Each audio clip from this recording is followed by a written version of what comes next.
नमस्कार दोस्तों, स्वागत है आपका हमारे YouTube चैनल जीके ट्रैकर पे। देखिए फ्रेंड्स, आज के वीडियो में हम बात करेंगे जो हमारी एक नई सीरीज है उत्तराखंड स्पेशल क्लासेस सीरीज। इस सीरीज की आज हम पहली क्लास यहाँ पे कवर करेंगे।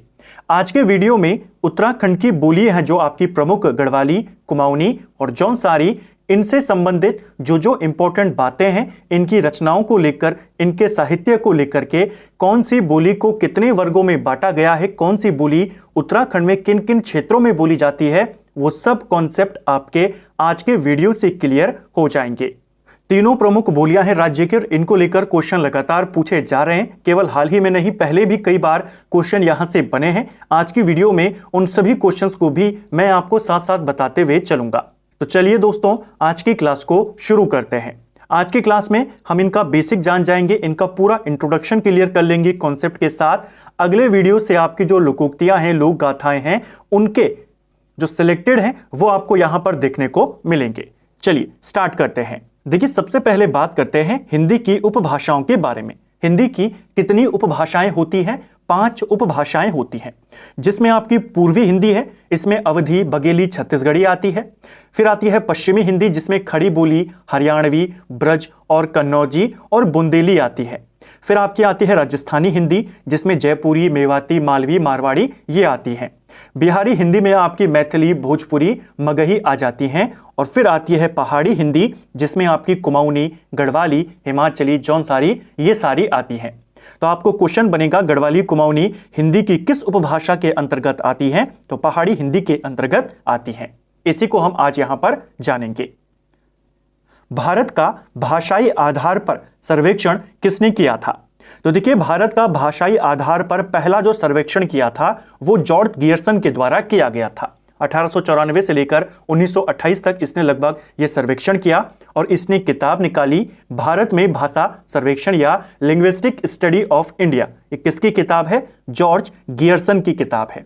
इंपॉर्टेंट पॉइंट ये तो आपको ये आता है कि भारत का सबसे पहले सर्वेक्षण किसने किया भाषाई आधार पर, तो आप गियर्सन का नाम बताएंगे। दूसरा, इस गियर्सन ने अपनी इस किताब में गढ़वाली और कुमाऊनी की टोटल 21 उपबोलियों का उल्लेख किया है। तो क्वेश्चन आएगा, भारत का भाषाई आधार पर सर्वेक्षण करने वाले व्यक्ति जॉर्ज गियर्सन ने कितनी उपबोलियों का वर्णन किया है? 21 उपबोलियां, जिसमें से 13 उपबोलियां कुमाऊनी की हैं और गढ़वाली की हैं 8।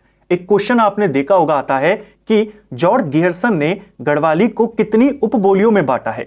हम पढ़ते हैं 8 में बांटा है, और कुमाऊं के संदर्भ में हम पढ़ते हैं कि त्रिलोचन पांडे ने 12 बोलियों में कुमाऊनी को बांटा है। लेकिन अगर पूछ ले गियर्सन ने कुमाऊनी को कितनी बोलियों में बांटा है, तब आप कहेंगे 13। ठीक है, ये क्वेश्चन बन सकता है, इसको ध्यान रखना। जो पहाड़ी हिंदी है, हिंदी भाषा की जो उपभाषा है, इसको जॉर्ज गियर्सन ने 3 वर्गों में बांटा है। हमने ऊपर पहाड़ी हिंदी को देखा, कहां से आई थी? हिंदी की हमने 5 उपभाषाओं के बारे में ऊपर देखा। जो पहाड़ी हिंदी है, इसको 3 वर्गों में बांटा है जॉर्ज गियर्सन ने। पहला वर्ग है आपका पूर्वी पहाड़ी, दूसरा है पश्चिमी पहाड़ी और तीसरा है मध्य पहाड़ी। क्वेश्चन आएगा, गढ़वाली और कुमाऊनी किस वर्ग में आती है? तो आप कहेंगे मध्य पहाड़ी में आती है। और जौनसारी किस वर्ग में आती है? जौनसारी आपके पश्चिमी पहाड़ी में आती है। इन दोनों को ध्यान रखना है। ठीक है, पूर्वी पहाड़ी की बात करते हैं। पूर्वी पहाड़ी में नेपाली आती है, जो नेपाल की राजभाषा है, जिसे गोरख्याली भी कहा जाता है।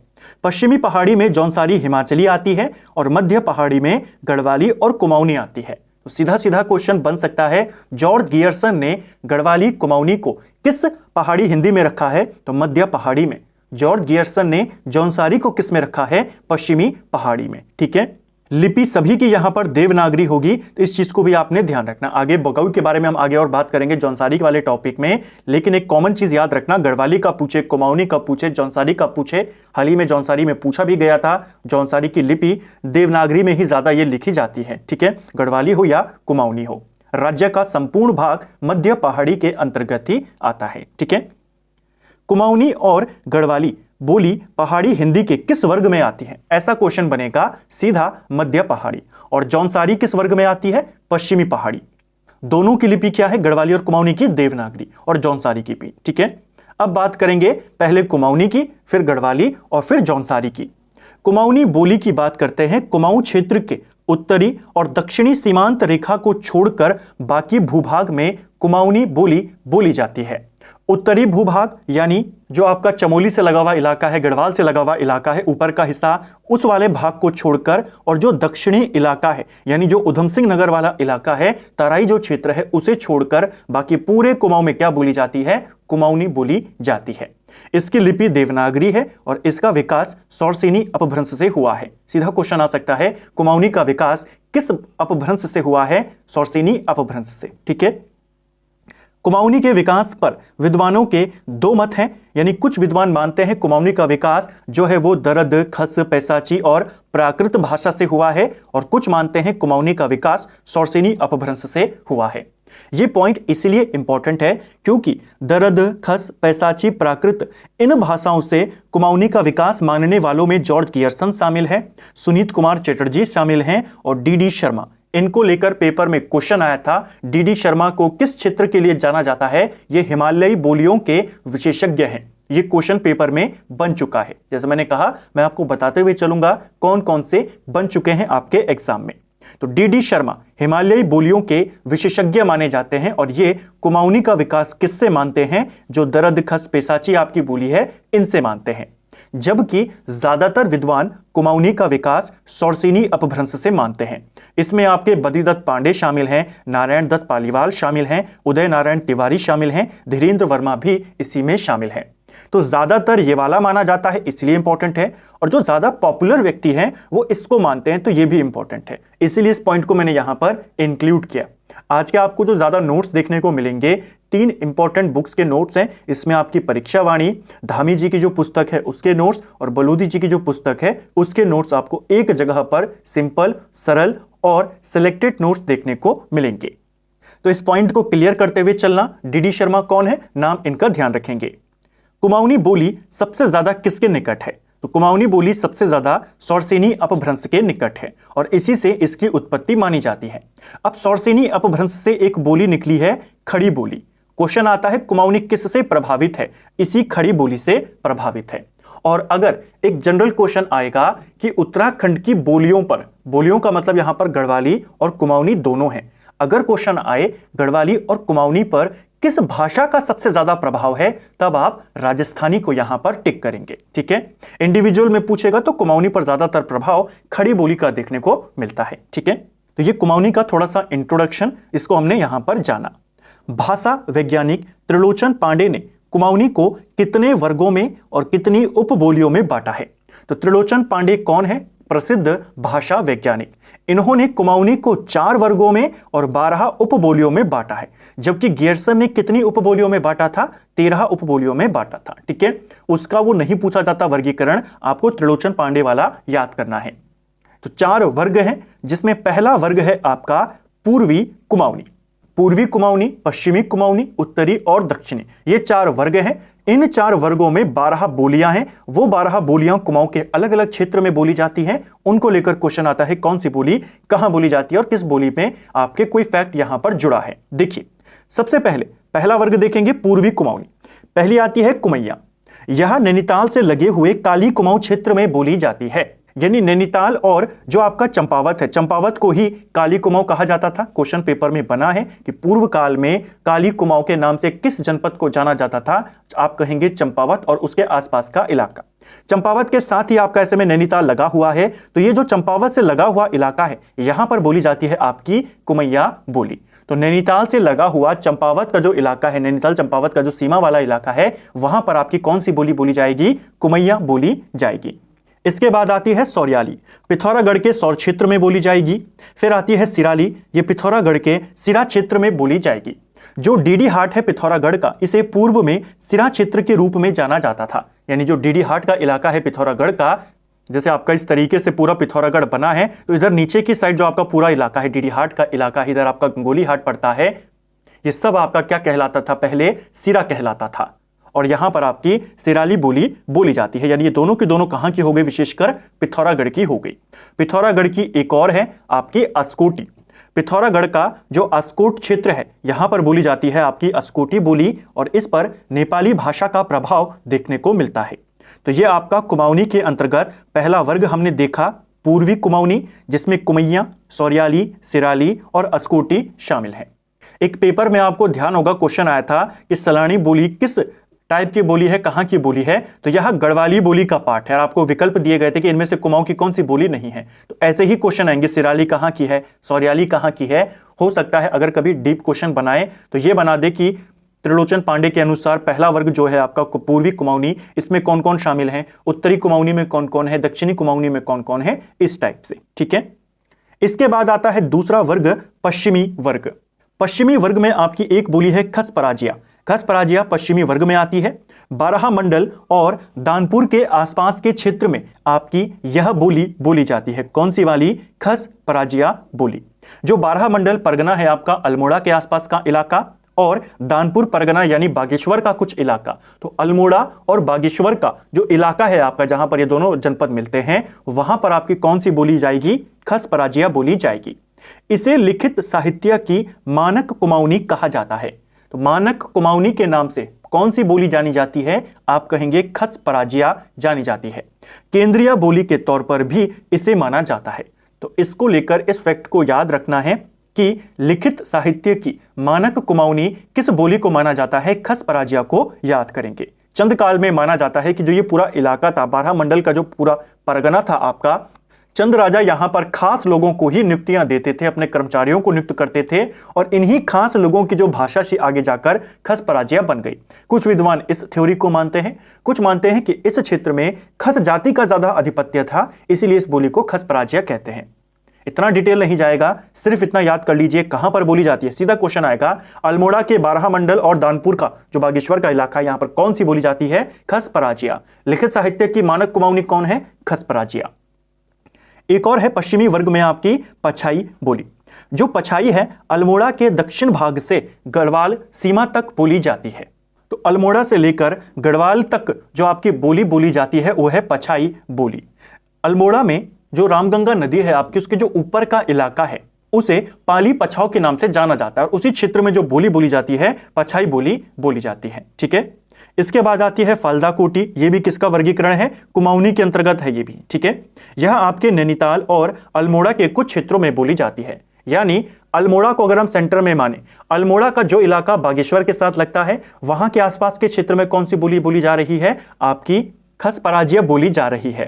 अल्मोड़ा का जो इलाका पौड़ी के साथ लगता है, वहां पर आपकी पछाई बोली बोली जा रही है, और नैनीताल के साथ जो लगने वाला इलाका है वहां पर फाल्दा कोटी बोली बोली जाती है। ठीक है, चौगरखिया बोली, ये क्वेश्चन बन सकता है, चौगरखिया बोली किस जनपद में बोली जाती है? आप कहेंगे बागेश्वर, क्योंकि ये चौगरखा परगने में बोली जाती है और ये आपके बागेश्वर के अंतर्गत आता है। ठीक है, गंगोई बोली की बात करें तो गंगोली हाट के आसपास बोली गंगोली या गंगोई कहा जाती है।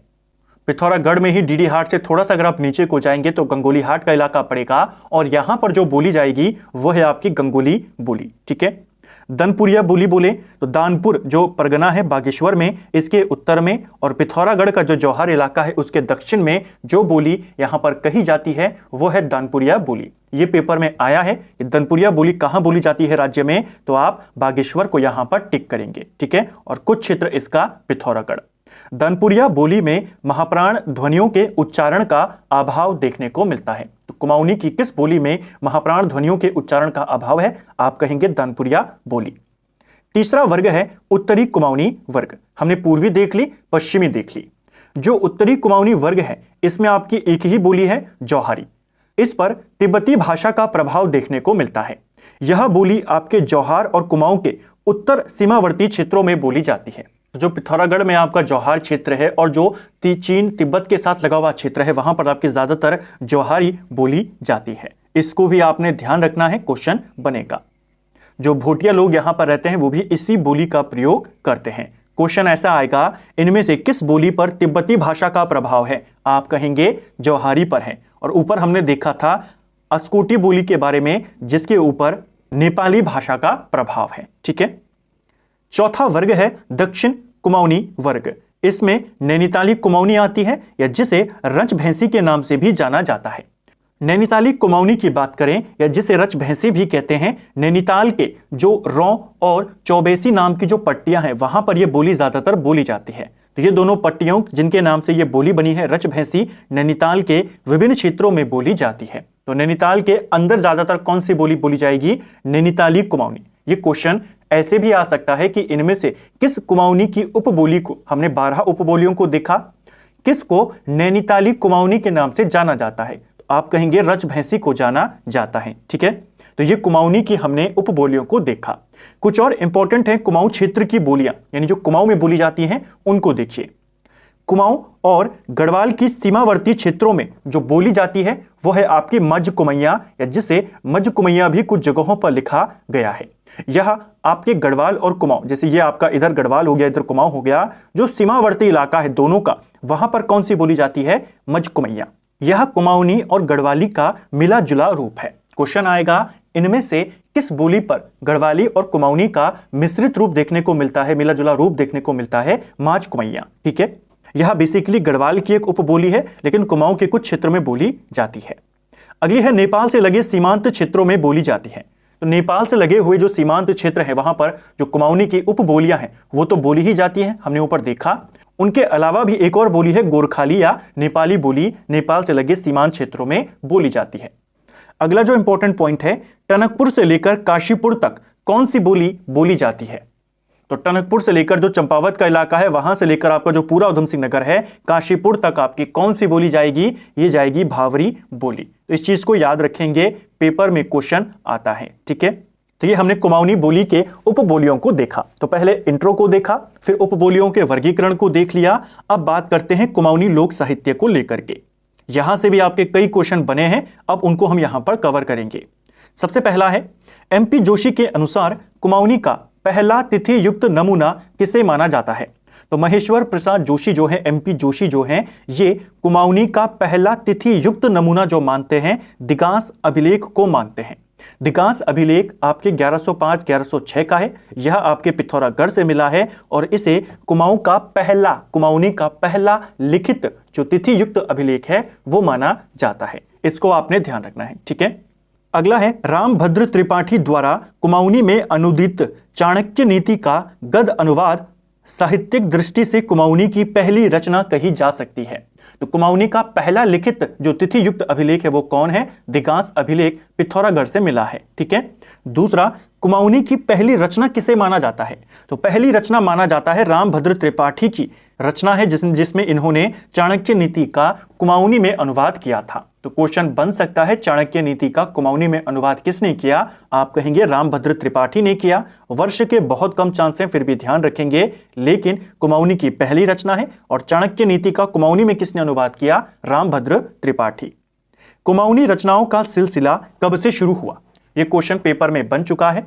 कुमाऊनी रचनाओं का सिलसिला सन 1800 के बाद यहां पर शुरू हुआ। ठीक है, पहली रचना तो हो चुकी है, लेकिन जो प्रॉपर कुमाऊनी साहित्य की बात करें, कुमाऊनी में रचनाओं की बात करें, इनकी शुरुआत 1800 ईस्वी के बाद ही मानी जाती है। गुमानी पंत को कुमाऊनी भाषा का आदि कवि कहा जाता है। जो गुमानी पंत थे 1790 में कुमाऊं में काशीपुर में इनका जन्म होता है और कुमाऊनी का आदि कवि किसे कहा जाता है? गुमानी पंत को। हालांकि कुमाऊनी में काफी कम लिखते थे, ज्यादातर संस्कृत का प्रयोग करते थे, लेकिन कुमाऊं का या कुमाऊनी का आदि कवि किसे कहा जाता है? अगर ये क्वेश्चन आएगा गुमानी पंत को याद करेंगे। गुमानी पंत का मूल नाम है लोकरत्न पंत। जो गुमानी पंत थे ये काशीपुर नरेश गुमान सिंह और टिहरी नरेश सुदर्शन शाह के दरबार में रहे थे। राज्य में खड़ी बोली के प्रारंभिक रचनाकार भी गुमानी पंत को माना जाता है। तो खड़ी बोली की शुरुआत राज्य में भी कौन कर रहे हैं? गुमानी पंत कर रहे हैं। और कुमाऊनी का आदि कवि भी कौन है? गुमानी पंत। ठीक है, जो अगले इंपॉर्टेंट व्यक्ति हैं वो हैं कृष्णा पांडे। कृष्णा पांडे को कलयुग, यह एक कुमाऊनी रचना, और इसको किसने रचा है? यहां पर इसके रचनाकार है कृष्णा पांडे, जैसा नाम में लिखा है। इसको लेकर इंपॉर्टेंट पॉइंट यह है कि इस रचना का अनुवाद किया था गियर्सन ने अंग्रेजी में एन ओल्ड कुमाऊनी सटायर के नाम से। सटायर यानी जो कटाक्ष होता है, व्यंग्यात्मक होता है, उसके बारे में। तो कृष्ण पांडे को कलयुग, ये रचना कृष्ण पांडे की है और इसका अनुवाद कौन कर रहा है? इसका अनुवाद जॉर्ज गियर्सन ने किया है। किस नाम से? An old Kumaoni satire. ये क्वेश्चन, क्योंकि गियर्सन पॉपुलर व्यक्ति है, कई बार इसको लेकर क्वेश्चन आए हैं, इसको लेकर क्वेश्चन बन सकता है कि गियर्सन की रचना एन ओल्ड कुमाऊनी सटायर किस पुस्तक का अनुवाद है? तो आप कहेंगे कृष्णा पांडे को कलयुग। ठीक है। इनकी जो अन्य रचना है कृष्णा पांडे की, मुलुक कुमाऊं है, कलयुग वर्णन भी इन्हीं की रचना है। और इनकी रचनाओं को संकलित करने का श्रेय किसको जाता है? गंगादत्त उप्रेती को जाता है। एक और महत्वपूर्ण व्यक्ति हैं, पेपर में आ चुके हैं। गंगादत्त उप्रेती ने इनकी रचनाओं का संकलन किया था।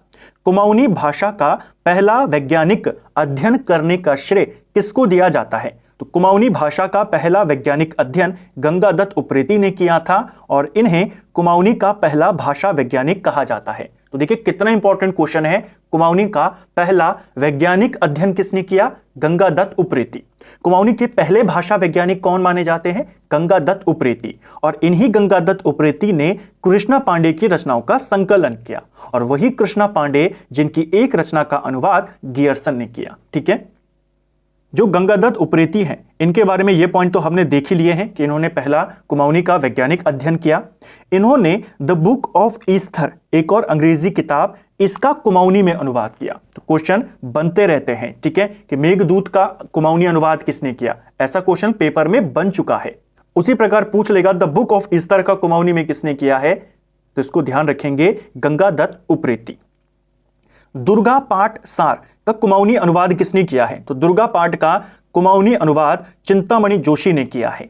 दश कुमार चरित, इसका हिंदी और कुमाऊनी में अनुवाद किसने किया है? ज्वालादत्त जोशी ने किया है। इंपॉर्टेंट व्यक्ति है, ध्यान रखेंगे। मेघदूतम का कुमाऊनी अनुवाद किसने किया है? यह पेपर में पूछी गई है, जो मैं आपको शुरुआत से बताते आ रहा हूं। मेघदूतम का कुमाऊनी अनुवाद लीलाधर जोशी ने किया है। ठीक है। तो दुर्गा पाठ सार का चिंतामणि जोशी। अब जब यह क्वेश्चन पेपर में आ चुका है और अब तो गढ़वाली कुमाऊनी से ज्यादा पूछा जा रहा है, तो हो सकता है अगली बार आपको ये दोनों देखने को मिल जाए। तो दुर्गा पाठ सार का कुमाऊनी अनुवाद चिंतामणि जोशी, दश कुमार चरित का ज्वालादत्त जोशी और मेघदूतम का लीलाधर जोशी। ठीक है। नारी वेदना पर आधारित चेली का विनय किसकी कविता संग्रह है? तो चेली का विनय, कुमाऊनी में बेटी के लिए चेली शब्द का इस्तेमाल किया जाता है।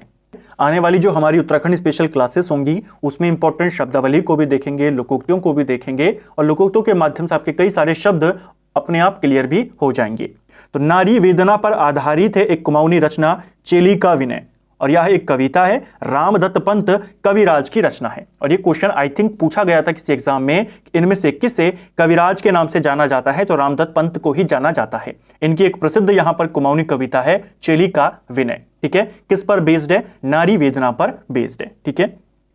ग्वालजीव जागर, कुमाऊनी समग्र अध्ययन, कुमाऊनी साहित्य, ये किसकी रचनाएं हैं? और आखिर ये सारी रचनाएं शेर सिंह मेहता की रचनाएं हैं। ठीक है। तो कुमाऊनी समग्र अध्ययन और कुमाऊनी साहित्य ये आपके लिए इंपॉर्टेंट हो जाती हैं। अगले व्यक्ति हैं गिरीश तिवारी गिरदा। इनकी रचनाएं तो पेपर में आई हुई है। नगाड़े खामोश है, पेपर में आई है। धनुष यज्ञ पेपर में आई है। इसके अलावा जो आ सकती है अंधा युग, Andher Nagari, thank you mister glad या ग्लॉड, कहीं पर ग्लैड लिखा है कहीं पर ग्लॉड लिखा है।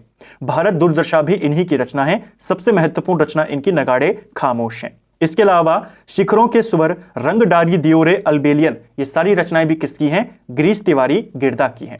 इनको लेकर तो ये क्वेश्चन भी आया था कि गिरदा उपनाम से किसे जाना जाता है? तो गिरीश तिवारी को जाना जाता है।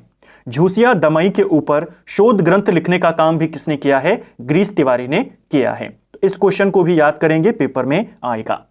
जुगल किशोर पेटसाली की बात करते हैं, या कहीं कुछ जगहों पर सिर्फ जुगल किशोर लिखा गया है। इनकी रचना है राजूला मालूशाही। सबसे इंपॉर्टेंट है, एक प्रेम स्टोरी है और काफी प्रसिद्ध है उत्तराखंड में, खासतौर पे कुमाऊं में। तो राजूला मालूशाही रचना किसकी है? जुगल किशोर की है। इसके अलावा पिंगला भरथरी, जयबाला गोरिया, उत्तराखंड के लोकवाद्य किसकी रचना है? ऐसे क्वेश्चन आपको ज्यादा देखने को मिलते हैं, ये वाली रचनाएं। ठीक है। उत्तराखंड के लोकवाद्य और कुमाऊं के संस्कार गीत, ये सारी रचनाएं किसकी हैं? जुगल किशोर की हैं। पेटशाल अल्मोड़ा में इनका जन्म हुआ था, तो पेटशाली साथ में लगता है। ठीक है। तो इस चीज को ध्यान रखेंगे। ये तीन रचनाएं इनकी मोस्ट इंपॉर्टेंट हो जाती हैं। अगले हैं बालम सिंह जनोटी। अब देखिए इनकी जो रचनाएं हैं पेपर में आने के इनके पूरे चांसेस हैं। सीधा क्वेश्चन आएगा, कुमाऊनी शब्दकोश किसका रचना है? कुमाऊनी गद्य संकलन किसकी रचना है? बालम सिंह जनोटी की है। कुमाऊनी भाषा में उकार उलार कविता संग्रह की रचना किसने करी है? तो रमेश चंद्र शाह ने उकार उलार नामक जो कविता है कुमाऊनी की, इसको रचित किया है। ठीक है। तो ये हमने कुमाऊनी के बारे में जाना। पहले इंट्रो देखा, फिर उसकी बोलियां, उपबोलियों को देखा, वर्गों को देखा, विभिन्न क्षेत्रों को देखा। फिर हमने कुमाऊनी साहित्य के बारे में जो प्रमुख रचनाएं हैं, जिनके चांसेस हैं, जो आपकी बुक्स में अवेलेबल हैं, जो इंपॉर्टेंट है, केवल सिलेक्टेड मैंने यहां पर लिए हैं, जिनके चांस हैं, और डिटेल नोट्स हमने यहां पर बनाए हैं। तो पूरी कुमाऊनी को हमने देखा। अब बात करेंगे गढ़वाली बोली के बारे में। यह भी देवनागरी लिपि में लिखी जाती है। विकास इसका सौरसेनी अपभ्रंश से हुआ है। गढ़वाली को प्राकृत भाषा का एक रूप माना है मैक्स मुलर ने। मैक्स मुलर की एक किताब है जिसका नाम है साइंस ऑफ लैंग्वेजेस, और इस किताब में मैक्स मुलर ने गढ़वाली को प्राकृत भाषा का ही एक रूप माना है। इस चीज को ध्यान रखेंगे। गढ़वाली भाषा का पहला नमूना पवार शासक जगतपाल का देवप्रयाग ताम्रपत्र माना जाता है। देवप्रयाग में जो रघुनाथ मंदिर है, बहुत फेमस मंदिर है, हाल ही में पेपर में भी आया था, कई बार हमने इसके बारे में पढ़ा है कि रघुनाथ मंदिर से ताम्रपत्र मिला है पवार शासक का, जो कि पवार वंश का सबसे प्राचीनतम ताम्रपत्र है और वो गढ़वाली भाषा में मिला है। 1455 का ये ताम्रपत्र है, जगतपाल का है, और इस ताम्रपत्र में जगतपाल को रजबार कहा गया है। ठीक है, किस भाषा में है? गढ़वाली। पवार काल में जो प्रमुख बोली थी वो क्या थी? वो भी गढ़वाली थी, उनकी राजभाषा। ठीक है, इस चीज को याद करेंगे। वेदमाला पुस्तक किसकी रचना है? तो वेदमाला जो पुस्तक है ये हरिराम धस्माना की रचना है, और इंपॉर्टेंट इसीलिए है कि इस पुस्तक में हरिराम धस्माना ने गढ़वाली और वैदिक संस्कृत शब्दों की सूची दी है। यानी हरिराम धस्माना ने इस किताब से यह साबित किया है कि गढ़वाली में और वैदिक जो संस्कृत बोली जाती थी दोनों में काफी समानताएं हैं, काफी शब्द ऐसे हैं जो दोनों जगह पर आपको देखने को मिलते हैं। ठीक है, तो ये बात किस किताब से हमें पता चलती है? गढ़वाली और वैदिक संस्कृत के बीच की समानता, वेदमाला। इसको कुछ जगहों पर वेदमाता लिखा गया है, आपने पहला वेदमाला को ही टिक करना है। लेखक है हरिराम धस्माना। अब आते हैं गढ़वाली बोली के वर्गीकरण पर। गढ़वाली बोली जैसा हमने ऊपर देखा था कि गियर्सन ने 8 वर्गों में बांटा है गढ़वाली बोली को।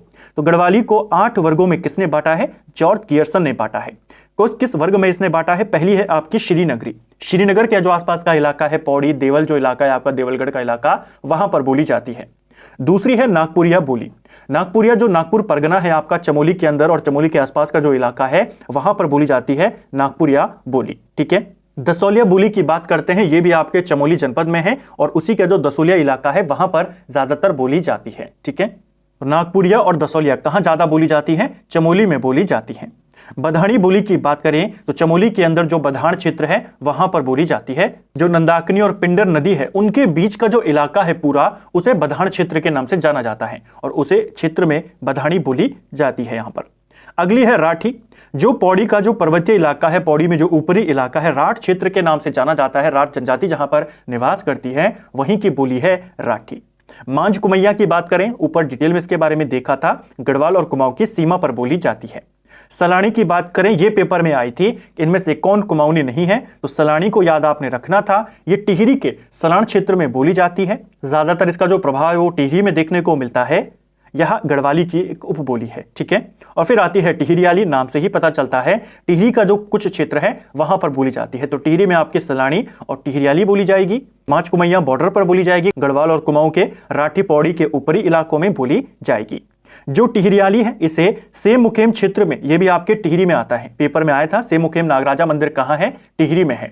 इस क्षेत्र में इस टिहरियाली को रमोली के नाम से जाना जाता है। तो रमोली किसका अन्य नाम है? टिहरियाली का। इसके अलावा इसी टिहरियाली को बड़ी आरगी के नाम से जाना जाता है, जौनपुरी के नाम से उत्तरकाशी में, टकनौरी के नाम से उत्तरकाशी में, रवाल्टी के नाम से उत्तरकाशी के जो रवाइन क्षेत्र है वहां पर जाना जाता है। ठीक है, तो इसी के सारे अन्य नाम हैं जो आप ध्यान रखेंगे। मानक गढ़वाली भाषा किसे माना जाता है? तो मानक गढ़वाली भाषा टिहरी और श्रीनगर के आसपास की जो भाषा है उसे माना जाता है। यानी जो श्रीनगरी है और जो आपकी टिहरियाली और सलाणी है, इन्हीं को मानक माना जाता है। सीधा क्वेश्चन ऐसे आएगा कि किस क्षेत्र की गढ़वाली को मानक गढ़वाली कहा जाता है? श्रीनगर और टिहरी की। ठीक है, तो ये हमने गढ़वाली के बारे में जाना। अब गढ़वाली साहित्य के बारे में जानते हैं। क्वेश्चन आता है यहां से भी। गढ़वाली भाषा में लिखित साहित्य का आरंभ 1750 ईस्वी से हुआ है। जैसे कुमाऊनी का 1800 से हुआ है, गढ़वाली का 50 साल पहले हो गया था।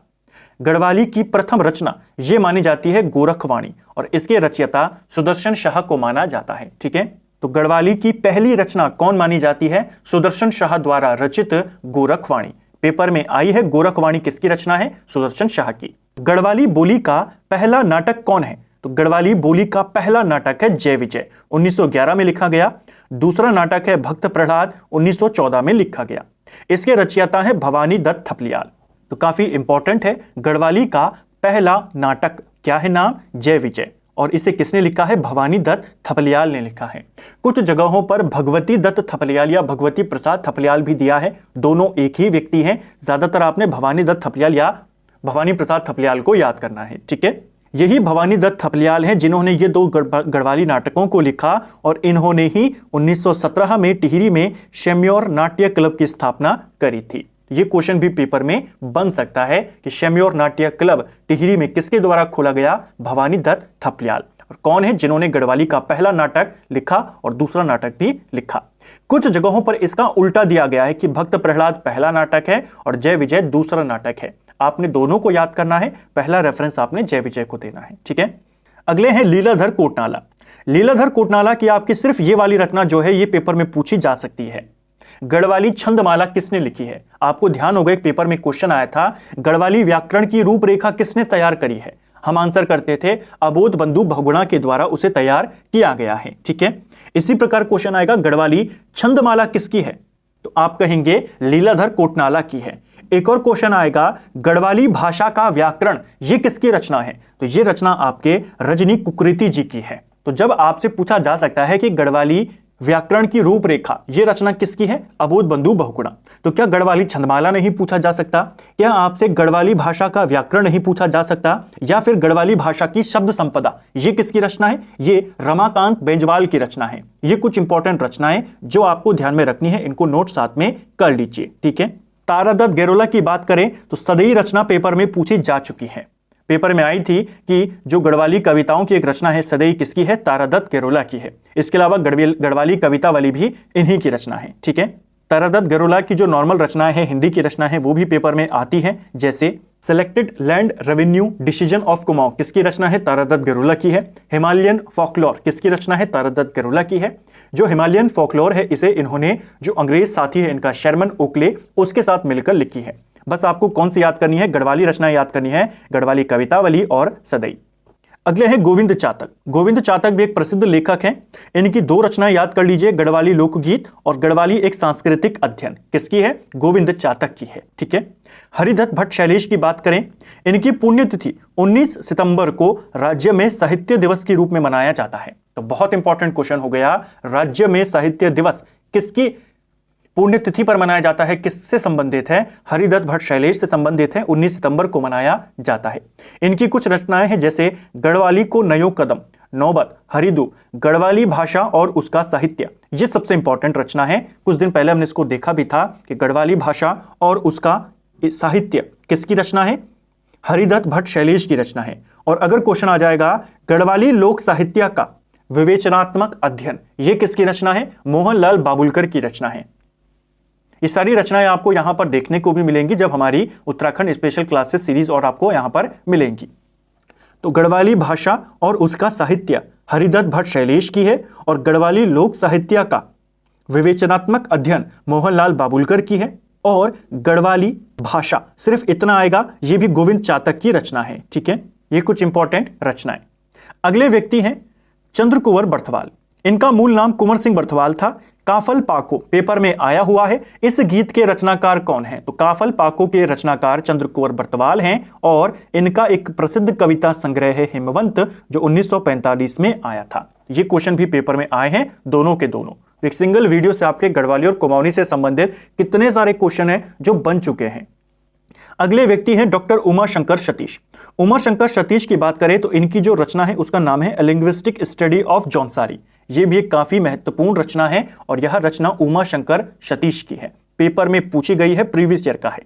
अबोध बंधु बहुगुणा इनकी एक ही रचना है, गढ़वाली व्याकरण की रूपरेखा, और ये भी पेपर में आई है, ये भी पेपर में आई है। विद्यावती डोभाल की बात करते हैं। गढ़वाल की पहली महिला साहित्यकार माना जाता है विद्यावती डोभाल को। क्वेश्चन आएगा गढ़वाल की पहली महिला लेखिका कौन है? विद्यावती डोभाल। या पहली महिला साहित्यकार कौन है? विद्यावती डोभाल। इनकी रचनाएं पेपर में आती हैं। अमृत की बूंदें, एवरेस्ट के देवता पूछी गई है और पगली का प्रलाप आ सकता है। विद्यावती डोभाल से ही एक और नाम याद कर लीजिए, बल्लभ डोभाल। इनकी रचनाएं तरंग, तिब्बत की बेटी पेपर में आई है, अतीत के अक्षर, सैनिक संवाद और जय जगदीश हरे। ये कुछ इंपॉर्टेंट साहित्य और उनकी रचनाएं हैं जो आपको ध्यान रखनी है और इनमें से मैक्सिमम पेपर में आ चुका है। मैंने केवल सिलेक्टेड लिए हैं जो आ चुके हैं उनको, और जो उनसे मिलते जुलते हैं जिनके आने के चांसेस हैं, ठीक है। इसके बाद गढ़वाली साहित्य के बारे में अगर हम और डिटेल में बात करें, गढ़वाली साहित्य को 5 कालों में बांटा जाता है। आरंभिक काल, गढ़वाली काल, सिंह काल, पांथरी और आधुनिक काल। अब यहां से कैसे कैसे क्वेश्चन है उनको देखिए। सबसे पहले आरंभिक काल आता है। इस काल की प्रमुख रचनाओं को याद कर लीजिए। ये नहीं आएगा इतना डिटेल में ये रचना किस काल की है, सिर्फ रचनाओं को याद कर लीजिए। बुरो संक किसकी है? हर्षपुरी की है। चितावरी किसकी है? हरिकृष्ण दुर्गादंती की है। और विरह किसकी है? लीलानंद कोटनाला की है। दूसरा काल है गढ़वाली काल। गढ़वाली काल की शुरुआत गढ़वाली समाचार पत्र से होती है। 1905 में गढ़वाली समाचार पत्र को निकाला जाता है, जो गढ़वाल यूनियन थी उसके द्वारा। गढ़वाल यूनियन 1901 में बनी थी। 1905 में गढ़वाली पत्र आया। इसके संपादक गिरजादत्त नैथानी थे और इसी पत्र की शुरुआत के साथ गढ़वाली साहित्य में गढ़वाली काल की शुरुआत मानी जाती है। इसका जो पहला अंक था, इसमें कविता छपती है उठो गढ़वालियों, जिसके रचयिता सत्यनारायण रतूड़ी थे। यह क्वेश्चन पेपर में आया है कि गढ़वाली के पहले अंक में किसकी कविता छपी थी? सत्यनारायण रतूड़ी की। और कुछ बार ऐसे आया कि उठो गढ़वालियों नामक कविता के रचयिता कौन है? सत्यनारायण रतूड़ी। ठीक है। 1938 में जीतू बगड़वाल का पवाड़ा संग्रह कर किसने प्रकाशित करवाया? तो जीतू बगड़वाल के पवाड़ों को संग्रह करने का काम सदानंद सेमवाल ने किया और 1938 में उनको प्रकाशित करवाया। अगला काल है सिंह काल। इस काल के जो प्रमुख कवि माने जाते हैं वो भजन सिंह माने जाते हैं। भजन सिंह ने सामाजिक बुराइयों पर कविताएं लिखी। ये क्वेश्चन बन सकता है, इनमें से किस लेखक ने सामाजिक कुरीतियों पर, बुराइयों पर कविताएं लिखी हैं? भजन सिंह ने लिखी है। इनकी कई सारी रचनाएं हैं, लेकिन जो सबसे इंपॉर्टेंट है वो है सिंहनाद। सिंहनाद को गढ़वाली साहित्य का अनमोल हीरा कहा जाता है। तो गढ़वाली से संबंधित है, उनके नाम पर पूरा एक काल है और इनकी फेमस रचना सिंहनाद, जिसे गढ़वाली साहित्य का अनमोल हीरा कहते हैं। ठीक है। अगले है पांथरी काल। इस काल के जो प्रसिद्ध कवि हैं या लेखक हैं वो हैं भगवती प्रसाद पांथरी। इनकी एक प्रसिद्ध रचना है हिलांसी, और ये आपको ध्यान रखना है किसकी रचना है? भगवती प्रसाद पांथरी। जो हिलांसी है आपके, इसका मुख्य विषय स्वतंत्रता आंदोलन था। क्वेश्चन ऐसे आएगा, हिलांसी रचना किससे प्रेरित है? तो ये स्वतंत्रता आंदोलन से प्रेरित है। ठीक है। फिर आती है आधुनिक काल, जिसमें आपके प्रमुख लेखक घनश्याम रतूड़ी थे, दामोदर प्रसाद थपलियाल और गोपेश्वर कोठियाल। ज्यादा इनसे रिलेटेड इनकी रचनाएं नहीं आती हैं, बस इतना याद कर लीजिए, गढ़वाल जन साहित्य परिषद, इसकी स्थापना करवाने में किसका योगदान था? इन्हीं तीनों का योगदान था। ठीक है, ये क्वेश्चन बन सकता है। तो ये हमने गढ़वाली के बारे में बात करी। अब देखेंगे जौनसारी के बारे में। जौनसारी को लेकर अभी ज्यादा बुक्स में डिटेल नहीं है, लेकिन जितना अवेलेबल है बुक्स में आपके नेट पर, वो सब आपको यहां पर मिलेगा। जौनसार भाभर क्षेत्र में जौनसारी जनजाति में जो बोली प्रचलित है उसे जौनसार कहते हैं। सिंपल सी डेफिनेशन। जौनसारी भाषा की लिपि को स्थानीय भाषा में बागोई या सांचा कहा जाता है। बस यही एक इंपॉर्टेंट पॉइंट है जो यहां से बना और आगे भी जिसके बनने के चांसेस हैं। जौनसारी भाषा की अगर हम लिपि की बात करते हैं, देखिए जो ज्यादातर पश्चिमी हिंदी के अंदर, पश्चिमी पहाड़ी वर्ग के अंदर की बोलियां हैं जौनसारी, हिमाचली, ये आपकी टाकरी लिपि या टिकरी लिपि पर लिखी जाती थी। कुछ जगहों पर जौनसारी की लिपि टाकरी या टिकरी दी गई है, लेकिन अगर आपसे क्वेश्चन आए जौनसारी किस लिपि में लिखी जाती है तो आप देवनागरी कहेंगे। जौनसारी की लिपि को स्थानीय भाषा में बागोई या सांचा कहते हैं, यानी ये इसकी पूर्व लिपि थी, लेकिन अब ज्यादातर ये देवनागरी में ही लिखी जाती है। एक पेपर में पूछा गया था जौनसारी किस लिपि में लिखी जाती है, देवनागरी सही आंसर माना गया था। ठीक है। जो इनकी बागोई और सांचा है, अब ज्यादातर ये विलुप्त होने के कगार पर है, लेकिन जो इनके ज्योतिष ग्रंथ हैं वो इसी लिपि में लिखे गए हैं। तो यह लिपि इनके ज्योतिष ग्रंथों में अभी भी सुरक्षित है। तो इस पॉइंट को ही इंपॉर्टेंट था, यही पॉइंट आपसा आया है और आएगा। इस लिपि का जो ये आपकी बागोई और सांचा लिपि है जौनसारी, जिसमें लिखी जाती थी, अब लिखी जाती है देवनागरी में। इस लिपि का उद्गम कश्मीर माना जाता है और इसमें 12 स्वर हैं और 35 व्यंजन इसमें माने जाते हैं। ठीक है। जौनसारी की 3 उपबोलियां हैं, जैसे हमने गढ़वाली कुमाऊनी की देखा, उसी प्रकार जौनसानी की उपबोलियां, एक है जौनसारी, एक है भावरी और एक है कंडवाणी। भावरी के बारे में हमने ऊपर बात करी थी, टनकपुर से लेकर काशीपुर तक और चक्राता से लेकर त्योणी तक भी आपकी यही बोली बोली जाती है। जौनसारी, जौनसार, चक्राता, लाखा मंडल, कालसी में प्रचलित है। सबसे इंपॉर्टेंट है कंडवाणी, ये कहां बोली जाती है? जौनसार और भावर का जो क्षेत्र है बीच का, वहां पर यह बोली जाती है। क्वेश्चन यहां से यह बनेगा कि जौनसारी की कितनी उपबोलियां हैं और कंडवाणी किसकी उपबोली है? आप कहेंगे जौनसारी की है। तो इसको आपने ध्यान रखना है, क्वेश्चन जौनसारी को लेकर बन सकता है। जौनसारी की अभी ज्यादा डिटेल्स उपलब्ध नहीं है, लेकिन जो बेसिक आइडिया है वो आपको याद रखना है। जौनसारी साहब के यही क्वेश्चन आते हैं, इसकी लिपि को लेकर के, क्षेत्र को लेकर के, उपबोलियों को लेकर के। ठीक है। तो फ्रेंड्स, ये था हमारा आज का वीडियो जिसमें हमने उत्तराखंड की जो 3 प्रमुख बोलियां हैं गढ़वाली, कुमाऊनी और जौनसारी के बारे में यहां पर बात करी। गढ़वाली कुमाऊनी को पूरा डिटेल में देखा और जौनसारी के भी हमने टू द फैक्ट्स यहां पर पॉइंट्स को कवर किया। अगले वीडियो से जो हमारी स्पेशल उत्तराखंड क्लासेस होंगी उसमें आपको प्रमुख शब्दावली भी देखने को मिलेंगी, लोकोक्तियों के बारे में बात करेंगे, लोक गाथाओं से संबंधित जो फैक्ट हैं उनको वहां से शुरू कर जाएंगे।